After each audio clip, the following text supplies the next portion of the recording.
we'll make sure that we're communicating that effectively. We're still committed to our dedicated plan of making sure that we plan, prep, assess before we execute. We're really thankful for all the cooperation that we've had so far from the Unified Command. Thank you very much, and I'll be standing by for additional questions, and I'll be followed by Assistant Chief Steen.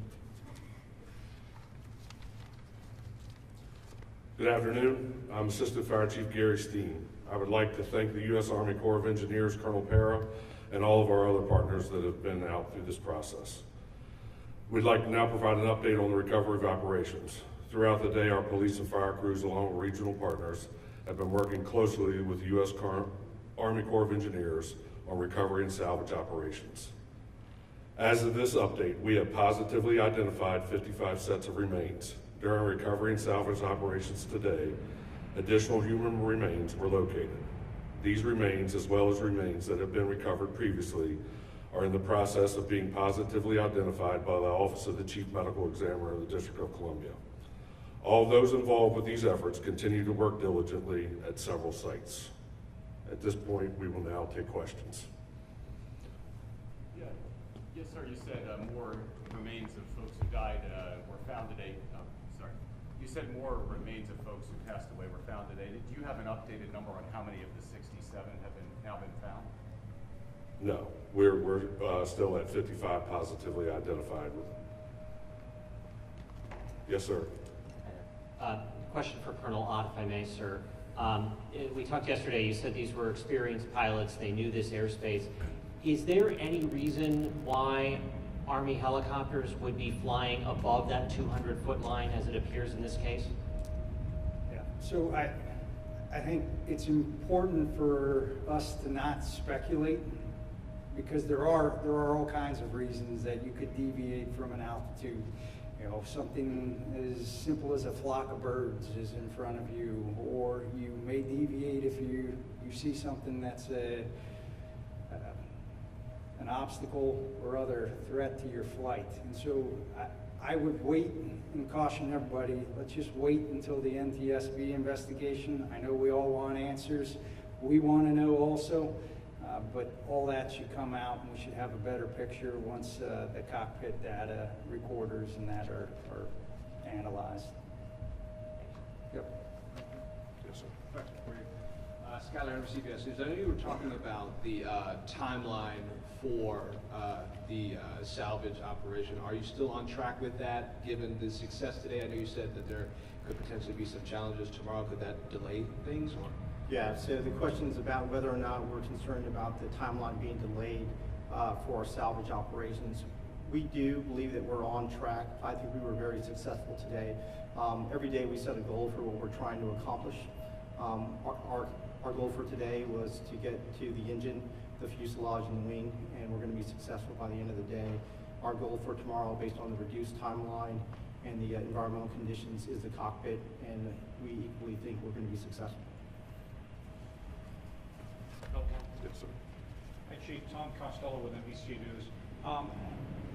Could you talk about the emotional toll that this must take on these divers who are in the water and trying to recover the remains of these victims, and do it, as you've said over and over again, in a dignified manner, but presumably you're dealing with children and parents and families. I'm just wondering what this does to the divers who are in the water. So the question was about the emotional toll that this takes on the divers and first responders, and even on all of our other partners, right? So this is tragic, right? And we've had peer support in place since the first hours of the incident to help provide that additional help that they need. And we will continue with that throughout the rest of their careers if necessary to provide them that support. But I mean, it is tragic, and everything imaginable that you can think of, right? That is what they're dealing with day in and day out. And we're going to continue to provide support to them. Yes, sir. Can you describe how you came up with this plan to strategically take out each of those elements that you just described?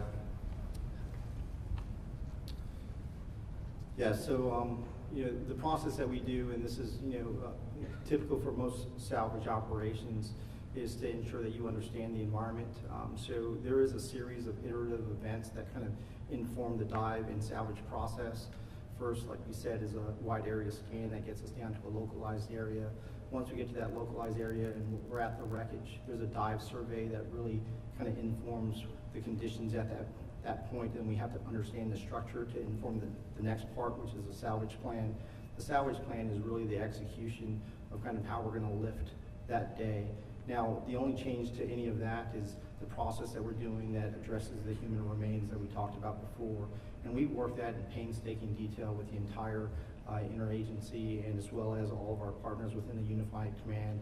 And we think we've got a great solid plan that we've executed on a number of occasions now successfully as far as the dignified recovery of those remains.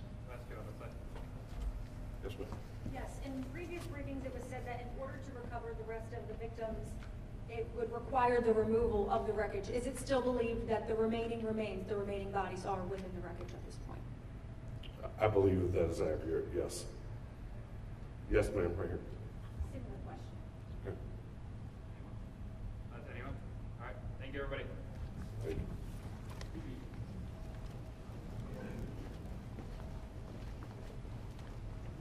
Thank you. Okay, enjoy your evening. Thank you, Paris. No problem. Any other clarifying? I think if the reporters want to come over here with me again. Expect to come back to you? No. Okay.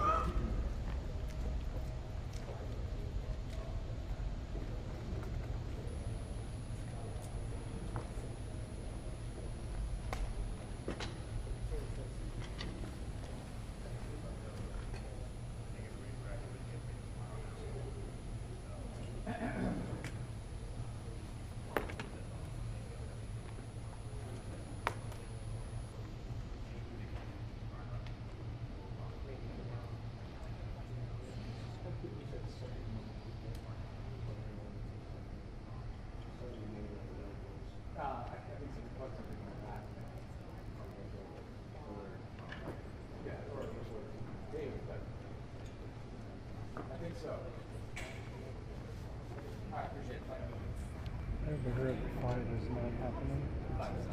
It's happening in what? Oh, you are? Okay. Yeah, it's going to take me half a day to get back to the parking lot.